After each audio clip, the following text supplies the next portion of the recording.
Good morning. We are live on YouTube, but we're going to be live on Facebook on Atlanta Falcons fans on All Falcons and Scott Kennedy Sports. Both of those channels are on Facebook. It has been very, very busy in here already this morning on YouTube. So welcome in, everybody. Appreciate you being here. And it looks like we're live. So welcome in, everybody. This is the Falcons Podcast on a Monday. That's usual, but it's draft month. That only happens, the first Monday of every April of every year. So this is kind of a special day, Nick. How are you Yeah. doing, my friend? I'm doing pretty well. A little bit tired. Had too much fun yesterday. Hung out with some friends. Watched the Iowa game, which was not fun seeing them lose. But congrats to LSU women. They were definitely a better team, even though some of the reffing was questionable. But they deserved it. So congrats to them. And feeling pretty good. Excited going to the Mariners game tonight. It's Bark at the Park, so we are taking the dog with. So Lord help us. We'll see how that goes, but it'll be fun. Those seem to go okay, as Yeah. far as the Bark in the Parks go. I mean, because they're very popular. I know they're Yeah. popular, but you don't necessarily want to do them in July in Georgia. But No. they try and keep them cool. I think if they'd had problems, they wouldn't keep doing them, and they're very popular all across the league. So I think you'll have a really good time. Speaking of good time, the chat has been hopping this morning already. So I want to say good morning to some folks, including Michael Ranquillo, who's always supporting us up early with us out in Arizona. Thank you, Michael. He says, good morning, Scott and Nick on the Falcons podcast. Cristiano is in as well. Good morning, Nick, Scott, and Michael coming in second. Victor coming in too. He says, good morning. Hope you had a great weekend. Getting very excited for the draft. I really believe we should go cornerback edge in the first two rounds. We could have a really decent defense this year. PFF put together a graphic on the Falcons' possible lineup next year. It only had one draft pick in there. The rest of them were already on there. I was like, wow, wait, this actually looks pretty good.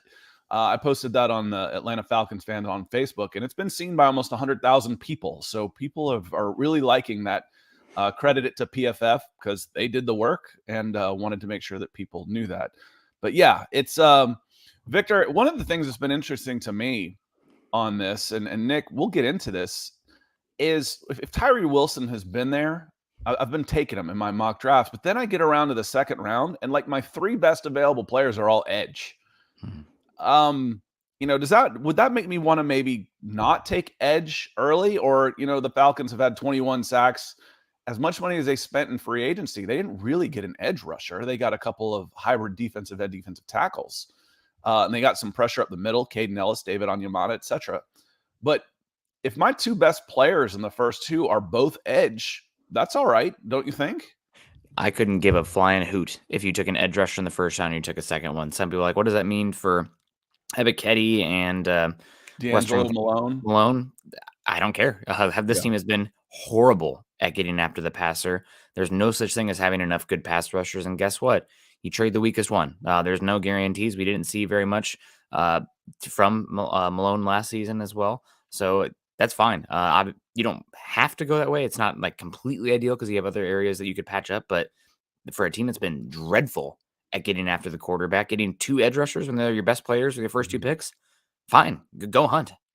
Yeah, it was the Falcons did that was in 1988. They had the number one overall. They went Andre Bruce and Marcus Cotton. Now that didn't work out so well. They had the number one overall, but I'm with you on this because I take Tyree Wilson one, and then I'm like, wait a minute, and then I get down to the next pick. Well, there's BJ Ojolari, there's Zach Harrison. There's all these guys that I'm like, well, edge again, maybe, because again, the outside pass rush, they built up the middle with free agency. They built the spine of the defense, but you could still use some work out on the edges, no pun intended, edge and corner. So I'm with you on this, Victor. So we'll see how our board shakes out today when we run through this mock draft. Roderick Cook coming over from the UK says, afternoon, everyone. Good afternoon to you as well. Big Al and early on Facebook as well. And our guy Mark Schrader coming in from Texas says, good morning. Good morning to you, Mark. And Michael says, congratulations to the Iowa women's basketball and great NCAA women's champion tournament season. Mm-hmm. That's a shout out to Nick. Nick went to Iowa, big Iowa fan. No slight to LSU, who did actually win it. Yep. So congratulations to both. And I won't be totally surprised if the women outdrew the men in the finals for Sunday. I'm like, I don't know who's in it, who who's in the men's. I think it's San Diego State and UConn, and UConn's going to win probably by like 20. They've like beaten every team by like 16 in the tournament so far. okay. Well, I've heard of UConn at least. No, I'm kidding. Obviously, we've heard of all these teams. That is an actual fairly storied program, even if the women have outshined the men through the long term. UConn has been a good basketball program, period. Both sides of women and men. So, but it won't surprise me a bit if the women, when all the numbers come in, if the women's final ends up with does more numbers. Jamal coming in says, good morning, Nick and Scott and everyone else. That's all y'all. Good morning to you as well, Jamal. Let me see here. We'll get through some numbers. Make you fumbles here. Well, good. Well, we can get started now. Okay. He says, I'm here. Yes, he is. He is. Let's here. Do it. All right. Joe Cannon, it looks like the Facebook algorithm's starting to open up and spread his fingers out there a little bit. Joe says, great morning, Nick and Scott. Jason L, he's ready for Bijan at 8. You're not going to be able to talk me into that one, Jason. Ryan Adonis, who might come in here eventually, he's been trying. It's just you can't do it. You just can't. If this team didn't run the ball so well already, then I'd say, they need to really juice up the running back room to make up for their deficiencies running the ball. They run the ball great. I don't need a great running back to run the ball great. That's kind of how I feel about it. I got a rookie who wasn't even active the first game. He set the Falcons rushing record from a 5th-round pick. I don't need Bijan. He's a luxury guy, and the Falcons aren't in a position where they can get luxury picks. Their roster's not good enough. If they were coming off a 13-3 season and needed one player to win it and wanted to go and get a luxury pick, okay, I'm all about it. But they're not there yet, Nick. Yeah, and I asked this question when it comes to running back that early. Can you look at this roster and say, if we put Bijan Robinson on this, we become not a playoff contender, not anything can happen, like a legitimate top 4 betting team in the Super Bowl contender, year 1 and year 2, because those are the years that you probably need to lean into the contract with the rookie running back. And I just can't see it right now with this team. I mean, you have too many question marks with Desmond Ridder.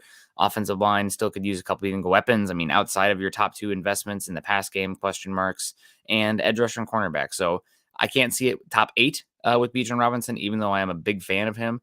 If you traded down to like 16 to 20 and he was still there and you picked up an additional capital, then we can have a conversation. I'm not like anti taking him round 1, but in the top 10, when there's going to be offensive line, edge rusher, cornerback available that I think can be more helpful, or even Scott, I won't put this one away. I'm sorry. The quarterback conversation surrounding. We're about to get into it because Cristiano has a question about it, and we're going to talk about it. And the last mock I did, Anthony Richardson was staring me in the face, and I went, Yep. Swing away. I almost did it. Yeah, I probably would have done it. But I think you're still in the quarterback conversation as well, because with how this team is spent and where the direction is and where the NFC South is, don't think this Falcons team is picking in the top 10 next season. And it's not every year that you have 4 guys that are potentially top 10. Like next year's quarterback class looks pretty special at the top, but I don't think it's as deep at the top. Right. Yeah, and the question is, if you are picking in the top 10, then you need a quarterback because Desmond Ridder flopped. Yeah. If you're not, then he probably had a decent enough season, and you aren't necessarily in the quarterback market anyway. So it kind of goes back and forth a little bit.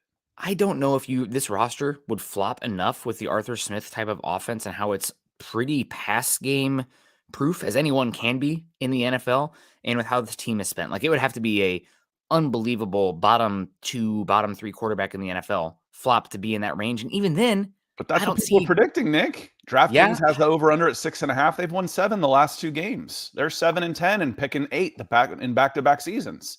I think that has more to do with for me. I agree. I think that has more to do with the betting market than the actual Falcons team. Personally, I don't think there's a lot of love for. I mean, did you see the Travis Kelce going across the league? Like, he immediately was naming the coaches. Had no idea who Arthur Smith is. People don't know who Arthur Smith is, but really good offensive mind. The way they spent. I mean, I think this is a much better team. Well, in words of the Snowman from Smokey and the Bandit, why don't we introduce the man? So that goes way over your head. Jeremy's got to be in here to get that one, but that was at the end when Jerry Reed decides to. They don't even know who you are, and he's driving the big pickup truck. He's like, "Oh, they don't, do they?" The big semi. Well, let's just introduce him to the man. Brandon Swank coming in. Appreciate you, Brandon. He says, "I know this is old news, but Smith says he likes the idea to have Lamar Jackson as our QB. What would a true trade look like if so?" I'm not saying Smith didn't say that, but the only thing I've heard him say on the record is we don't talk about other people's players. Now, what he would say, of course, yeah, we'd be interested in Lamar Jackson. He's a great player. That would be coach speak. And you wouldn't have to be a trade. He's a restricted free agent of sorts. He's got the non-exclusive tag on him. So if you sign him and they didn't match, you would send him number 8 this year and whatever you have next year. And then you would have to sign him to a contract, which is the sticking point with the Ravens, which the national media keeps seeming to forget. The national media is assuming that he's been great for the Atlanta Falcons, and the Falcons don't want to pay him now. It's really weird. But it would be 2 first-round picks plus the compensation of signing him to a new deal. And the reason why people don't want to get engaged is because if they come to terms with Lamar Jackson, Baltimore can still just match it. Mm-hmm. So why am I going to go through the trouble of going through this long, hard negotiation that you've been trying to do for 2 years and have been unsuccessful? And you want me to do it for you? Hell no. So, but that's what it would be, Brandon. It would be 2 first-round picks, and then you'd have to re-sign him. And Cristiano, last question before we get into this here real quick. He says, if Anthony Richardson is available at 8, could it be viewed as a fall considering the recent mocks? Remember, he wasn't even considered a first-round talent a couple months ago. Combine craze all around. I know Cristiano, he was being mocked mid-first pretty early, just based on the tools. And if he's available at 8 right now, I kind of would consider it a fall, Nick. I don't think he's going to be there at 8 right now. I'll be a little surprised if he makes it past 4.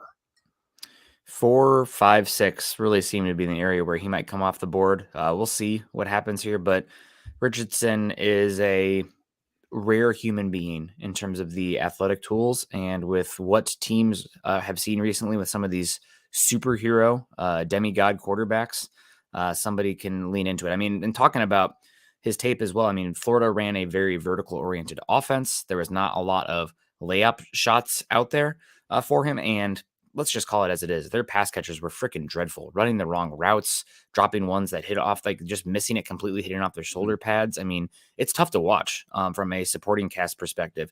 Now, I will give it to Florida. I think their offensive line was pretty good, but the pass catchers were freaking dreadful out there in Gainesville. So he's a unique human. Really, it's going to come down to, and I've said it on here before, but how did he do in the interviews? What makes him tick? Our team's buying the work ethic, our team's buying the intelligence. Is he a football maniac? Because if he is, those are the kind of guys that you bet on. And if you miss, at least you took a big swing. I don't think you want to play for bunting on base with the quarterback position. You need to take big swings.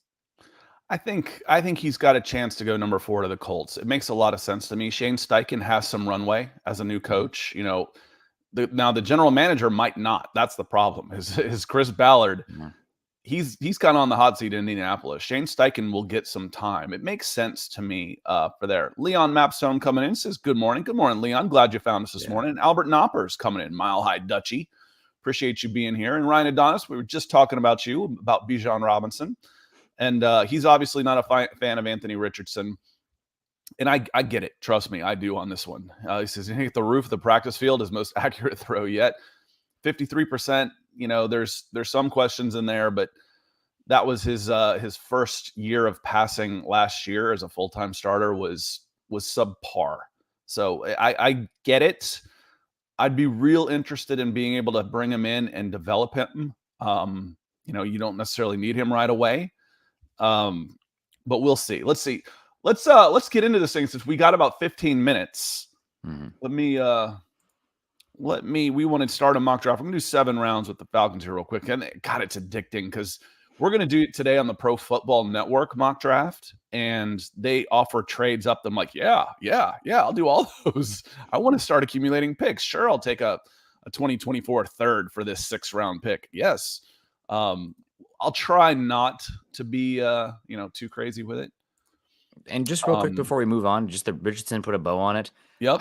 I think right now, if you were asking me based on what I've heard, I think he has the second best odds to go number 1 overall of all the quarterbacks right now. From what I'm gathering, I don't think it's Will Levis up there. Don't think it's Bryce Young. I think the height is too detrimental, and I think he's a little bit too much of a chaos merchant. And apparently just like the tools, the makeup. I mean, again, there's never been an athletic profile that matches his. The closest we've had is Cam Newton. So Yeah, I think Cam's actually pretty close, real close actually. I had Cam at like 4.5 when he was in high school. Yeah. I don't know if he ran in pro days. That's the only. I'm not trying to like name shout here, but that's, I ran a combine that he was at, and I looked over at his dad and said, "You better slow him down, and they're going to turn him into a wide receiver." And Cam's pretty damn close. Yeah. I think Anthony's probably a little bit faster, probably a little bit heavier at He's 245. Yeah, and he probably played at about 250. I mean, there's a 50-yard run against Utah that is unbelievable. That's just a different play. And we saw what happened last season with the floor you can get from a quarterback that's that athletic and big, with Justin Fields with that terrible supporting cast in Chicago, and he just still instant offense. So I think there's a chance he can go number one. And look at this, man, picture in picture there. I'm sorry, I'm used to doing that. I keep an eye on the Facebook chats as well, because in case stars are coming in, I want to make sure we pay special attention to stars. So I flip back through there and I forget I'm sharing that whole screen. It's okay. I should just do a tab. Let me see here.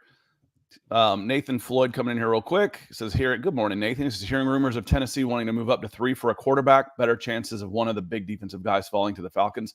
It won't be a total shock if quarterbacks go 1, 2, 3, 4. It's very possible, because 1, 2, and 4 all need a quarterback. Mm-hmm. So if you want to not get the 4th pick, you better move up to 3, which is Arizona Cardinals. So it's very, very possible that could happen. So let's just jump into this. We got about 10 minutes now, so we can run this through pretty quick. I got 7 rounds. I have not picked the Atlanta Falcons. Speed draft. Let's go. And there it goes. CJ Stroud. See, look at these things. Would I trade down an 8 and a 13, an 8 and a 113 to get to 13 and 42? Probably. I might do that. That might not be enough though, but I'm not going to go trade crazy here. But I have 3 offers. 8 for 21 in next year's second. No. 8 and 11 for next year's second. No. It's going to cost you more than that. To move up 3 spots. I mean, I would want to see what the board looks like. And there he is again. Yeah. God. No matter where I go, he's followed me around. But CJ Stroud, Bryce Young. So in 99% of PFF's mock drafts, they just released an article. CJ Stroud has gone 1 or 2. In like 70%, it's been Bryce Young 1 or 2.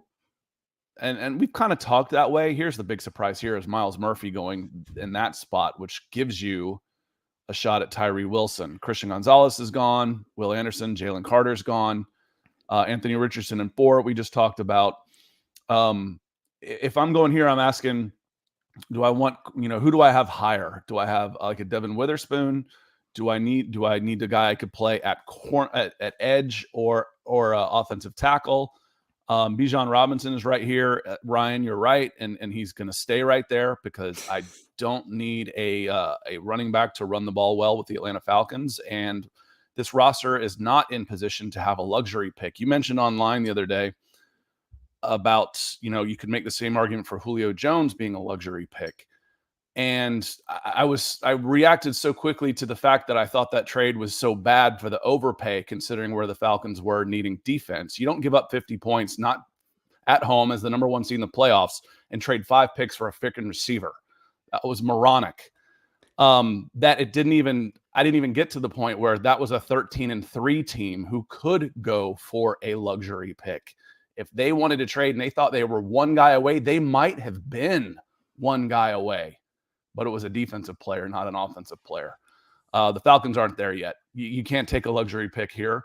I still need to build my roster, and I'm going edge. Yeah, it's Tyree Wilson. Now, if Tyree Wilson had gone, let's say, 3 in this, I would have been very tempted by the trade from Tennessee to move down just 3 spots and get another second-round pick next season from a Tennessee team that seems like it could be pretty big on the rebuild. I would have considered that, just move down 3 spots to see what it looks like.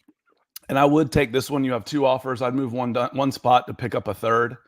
I'll probably do that. Move down 10 to pick up their 3rd. Trade a, what's that? 3 is probably 5th round, end of the 5th. Yeah, I'll do that. So. Why not? But I'm not going to keep going crazy here. Second pick, I said, you know what? This happened to me before too. When I did one beforehand, as I'm going through these names, I got Trenton Simpson, Josh Downs, Darnell Washington. And then I got Ade here. Now, Ade is listed as an edge, but he's a 290-pound edge. For me, he's going to be similar to a Grady Jarrett type who's more athletic. That's why Grady fell to the 5th, but he's a little short. He's 285 instead of 320. But for me, I can take Ade and put him inside, outside, depending on the situation. And I got a 4'5", 290-pound guy on my defensive line. Yes, please. Yeah, the only one, can you scroll down just a little bit? I'm going to be, I'm a big Ade fan. Just looking at the board here. Okay, the other one that I think is going to be interesting, Torrance Lowe there. I don't know if he's more right guard than anything. The one that I think would be really fun, and this is just maybe more of a luxury pick, but you have Darnell Washington, who could be just like a cheat code for your team from a offensive scheme perspective, with how much the Falcons like to run 2 tight end sets and how much they want to run the football. Getting somebody like a Darnell Washington would be incredible. Yeah, it would be. I'd go Ade still, but Darnell Washington Smith, and I got 1 year Calais Campbell. Right now I've got a much better offensive line, but I'm old. And for me on this one is as Ryan says, I'd really consider O'Cyrus Torrence here because he's a plug and play at left guard. I could probably handle my left guard position. My bias here is still on the defense. And I would take a risk that I could get an interior lineman later. I can't get a 6'1.5", 285-pound 4'5" defensive lineman later. I can't do that. Not possible. Yeah, if Ade wasn't here, I would probably say Darnell Washington. But Ade is, I have a bias for the defensive line pass rushes as well, so I'm fine. No, I could live with all 3 of those picks and consider those are all 3 really good picks. But I'm gonna go Ade here. Just again, the defensive line has gotten a massive improvement, but now they're older. Taquan Graham is really the only one that's not. I'm gonna reject this one. And I would probably have taken both of those, but I'm not going to. Let's see. At pick 75, Owen Papo, local linebacker from Grayson High School. Keyshawn Butte is a hell of a player. Some questions there. Jordan Battle at safety. How good do I feel about Richie Grant long-term? Jalen Jones, Trey Palmer. There's my speed guy. And the Falcons did bring him in on a visit, Nick. I think it's still a little bit early for Trey Palmer personally. And also last one, we didn't talk about him enough, but I think Josh Downs is somebody that could be considered there for the Falcons. Also a wide receiver who's kind of an inside outside slot guy who's being slept on. I think pretty good. This one to me seems pretty obvious in my opinion. And maybe you're going to disagree with me on this, but I think it's Julius Brents. They have Tyreek Stevenson rated higher, but Julius Brents is an absolute height, weight, speed freak. That's right. He hits like a safety. He has, I think, maybe the longest wingspan ever recorded for a cornerback coming out. He had unbelievable agilities coming out, too, for his size, which doesn't make any sense. He had great jumps. Biggest issue with me with Julius Brents is that I don't think he does the best finding the football. His ball skills are not there yet, but again, you're talking about a 3rd-round cornerback here. He's somebody he's a unique who's the kid from the smaller school that went or is it TCU? TCU's not smaller, but he went to Seattle last year, like in the 5th. Yeah, from University of Texas, San Antonio. UTSA. Okay, he was a smaller one, and it was a smaller school. Tariq Woolen. Tariq Woolen. That's right. This is him. Don't make that same mistake again. Don't let him fall to the 5th. Grab him. I think Julius Brents is more physical. Maybe not as well. And Woolen was like all rookie this year. He was really good. Yep. I'd probably take that trade too, but I'm not gonna. Like I said, it can be really addictive here. And one of the reasons why I wasn't going to take Washington is because I've seen value at the tight end position later on in the draft. If I wanted to go that direction, the kid from Michigan hanging around all the time. Zach Kuntz is a pretty good player. Well, this one's pretty easy for me. Again, so I'd take the top guy on the board here. Tyler Scott, I think, is a great down the field weapon from University of Cincinnati. I think he's going to go somewhere in the top 75 picks. To have him here at 110 is ridiculous, in my opinion. And he's a very good pick. Other than that, and he's been brought in as a visit too, I believe. I think the Falcons were bringing him in, or maybe I saw him. Maybe he was in someone else's mock draft. Maybe the big. He may have been in Jordan Reed's big 7-round mock draft. And the Falcons took him in the 3rd. I think they took him in the 3rd. Yeah, we're getting him a little later than that. Wide receiver, and we get to pick again, so we don't even have to choose. And goodness, there's my guy. I mean, I I can wouldn't go be against. quickness, and now I can go power. My wide receiver room looks good. I would not be against it. You also still have Kuntz on the board, who's an absolute athletic freak at the tight end position to consider. But I know Mingo's your guy, so we got to do it. I'm not passing Jonathan Mingo, and it feels like people are starting to wake up and pay attention on him. I've been singing his praises since I saw him, in person. Yep. And he's just, I put it out there as an article on All Falcons, like, the next Cordero Patterson. That's a stretch. He's probably a more polished receiver than Cordero was at the time. But and I think some of the questions were, is he's as physical as Cordero? I don't know anybody's as physical as Cordero. It takes a special kind of crazy to return kickoffs. But if you're looking for a guy who's 6'2", 225, running into the 4.5s with sticky hands that you can punish defensive backs with and use out in the open field, this is your guy. It's absolutely your guy. And I'm taking him, and I'm going to use him in a slash role. I'm going to move him all over the place. So I've got my Cordero Patterson replacement. Cordero's got 2 years left on his deal. Might not see both years. We don't know. He is getting older, despite the fact that he had low wear and tear on his tires. I must have traded away a middle round pick, for goodness sakes. I think you did. So we're on the clock. Let me see here. We're at 224 and 225 back to back. So we're really kind of scraping down low here. It's not a bad spot for a running back. I don't see anybody in there that's really, we are here towards the end here. Is this where I can get a decent player at a position of lower value? I didn't get my guard, which is you got back-to-back anyway. picks as well. You got back-to-back, so this you can go right, with I see one I wanted to take, so I might go running back or interior line if I could, or a linebacker. I have a few players here that I'd be interested in. These are your picks, Nick. Make them. I think Dwayne McBride is an interesting player. He has an unbelievable yards after contact there at UAB. Now he fumbles the ball like freaking crazy at UAB, so you want to watch out for that.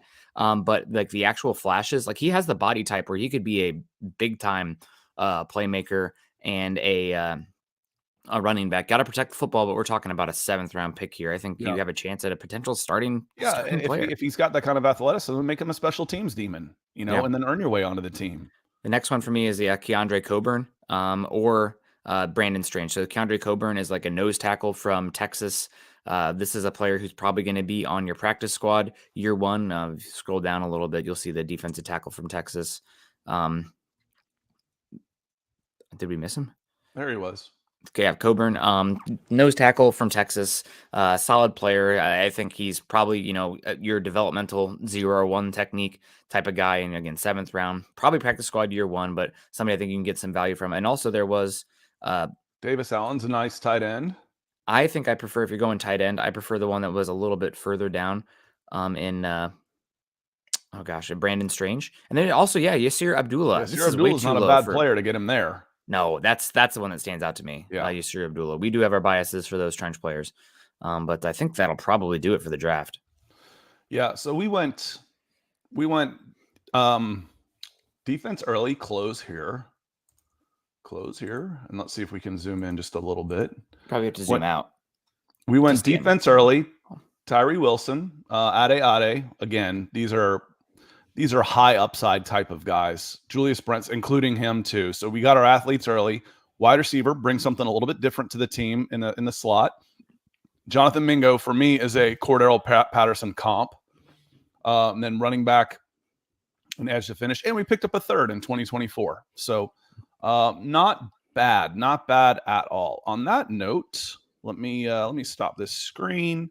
Say hello to Tyler, who came in. Roderick's impressed how you know all these guys. Yeah, I know some. I don't know nearly as many as Nick. And I kind of lean to the ones that I saw at the Senior Bowl too. But you know what? So have the Atlanta Falcons. The Atlanta Falcons have taken a ton of guys out of the Senior Bowl the last couple of years. And Michael Ranquillo is closing us out here saying, great show today, Scott and Nick, on the Falcons podcast. So that was the Falcons podcast. We ran through a mock, and we're going to get going. We're going to head over to Mile High Huddle to talk Broncos for breakfast for a little while. Any last burning desires that you want to get off your chest before we get out of here? Nothing really. That was probably one of the better mocks that we've run, and I think the PFN ones, I don't typically walk away with ones that I feel are more unrealistic than the PFF ones, but it's a mock draft simulator. You never know, right? That's the beauty of it. We'll know in less than a month. Yeah, we will. It's coming up. It's coming up quick. So we will see it'll be hard for the Falcons unless they do a massive reach. I can pretty much live with any player that they could take because their roster is in such better position. They're not in a place like, oh, we're going to take back-to-back wide receivers. I'm like, you got questions at quarterback and your offensive line stinks. And now we see people calling, Kyle Pitts was a bust for the Falcons and all this. I'm like, Kyle Pitts isn't a bust. It was just a wasted pick for the early part of his career. He's so young, it might not matter. But you were not going to get the value out of Kyle Pitts and Drake London on this team early. And that's okay. I mean, time goes by, and here we are moving forward to 2023. And now you got two young, cost-controlled, really talented receivers. You still have a little bit of question at quarterback, so we'll have to see. We will have to see, because that was my concern. I'm like, you're going into year 3 of Kyle Pitts' contract, and you still have questions at quarterback. Desmond Ridder can answer those questions the same way the offensive line did last year and turn a concern into a strength. That would be the best case scenario for the Atlanta Falcons. So we're going to get out of here. Thank you for being here, everybody, and participating in the chat and coming in early and all those things. We will see you Wednesday morning right here, 9 a.m. Until then, hope you all have a good week. It's our spring break, so we're looking forward to it. And it's one day closer to the NFL draft. Have a good day, everybody.